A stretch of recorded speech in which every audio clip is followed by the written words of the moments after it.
O funcionário foi dispensado da empresa. Semanas depois, contratado como PJ, exercendo as mesmas atividades e recebendo valores iguais. Nesse caso, existem riscos para a empresa? Pode o PJ no futuro entrar com processo trabalhista? No vídeo de hoje, vamos esclarecer as 7 perguntas mais solicitadas pelos nossos clientes. Nos acompanhe. Vinheta e xará!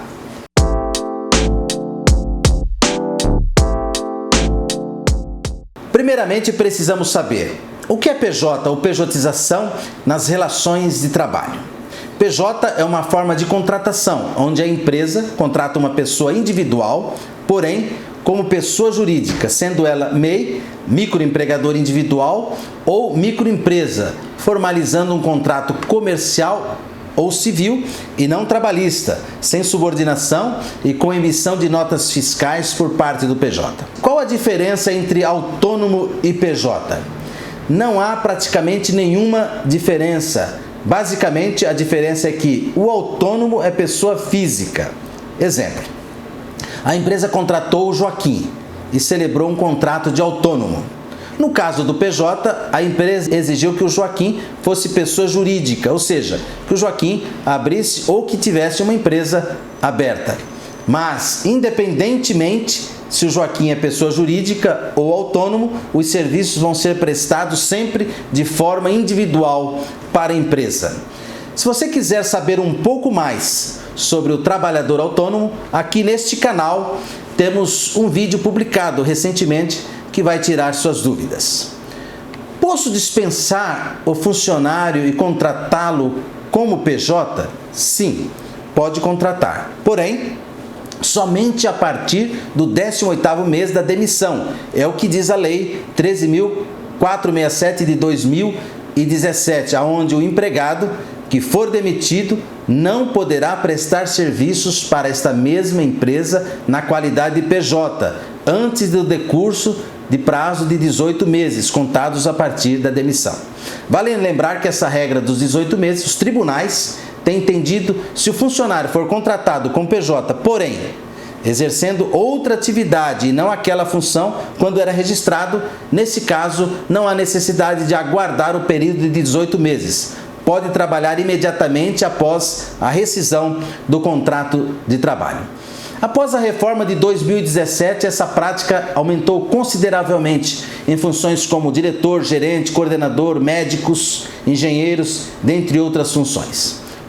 A quarta pergunta: quais os argumentos que defendem a pejotização, das pessoas que defendem? Aqueles que são favoráveis, eles dizem: a contratação como PJ mantém o trabalho daquele que foi empregado, diminuindo o desemprego. Outro argumento: o PJ passa a receber valores maiores. A empresa e o ex-funcionário passam a recolher menos impostos. As empresas diminuem o custo dos produtos e aumenta a lucratividade. Quais os argumentos dos que são contra a pejotização? Aqueles que são contrários dizem: não existe mais relação com o sindicato, portanto, o funcionário que virou PJ terá que negociar sozinho com a empresa, o que às vezes é uma tarefa muito difícil. Outro argumento: não terá mais direitos trabalhistas como horas extras, fundo de garantia, 13º salário, férias e outros direitos previstos na CLT e na convenção coletiva. E no caso da empresa contratante dispensar o PJ não terá direito de receber nenhum valor, com exceção do que for estipulado no contrato. Outra pergunta: quais os riscos da pejotização para a empresa?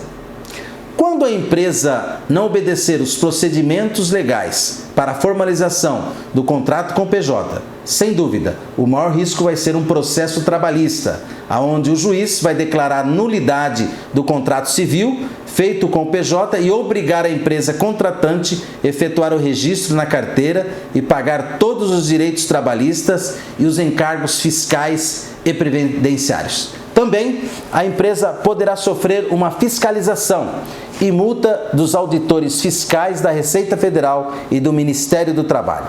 Assim, aquele contrato da empresa feito com o PJ, que era para ser um benefício para ambas as partes, passa a ser um grande pesadelo e prejuízo para a empresa.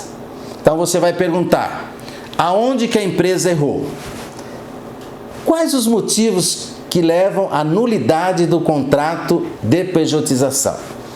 Com base na vivência, nas lides jurídicas e com base na jurisprudência, podemos notar algumas razões. Primeiro, se demitir um funcionário e contratá-lo como PJ antes do prazo de 18 meses na mesma função e atividade, nesse caso, a falha da empresa vai estar escancarada, com aviso prévio dado ao funcionário e o contrato civil de PJ assinado.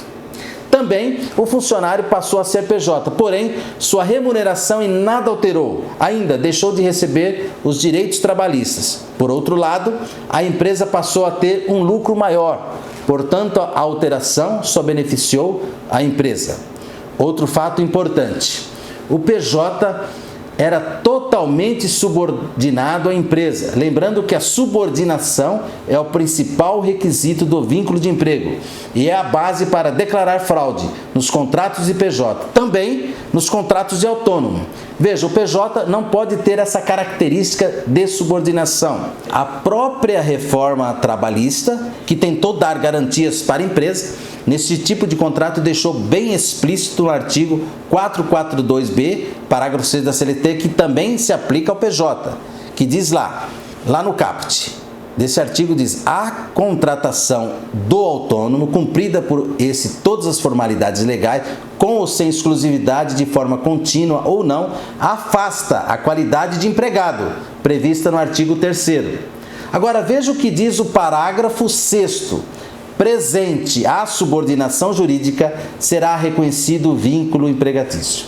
Portanto, a empresa, antes de estabelecer qualquer alteração em relação àquele funcionário que já trabalha em suas dependências ou de outro profissional que venha a ser contratado como PJ, é de suma importância que a empresa faça uma análise objetiva da relação trabalhista, local de trabalho, a relação com os demais funcionários, a remuneração, as atividades, entre outros requisitos legais e fáticos, evitando assim futuras ações perante a Justiça do Trabalho.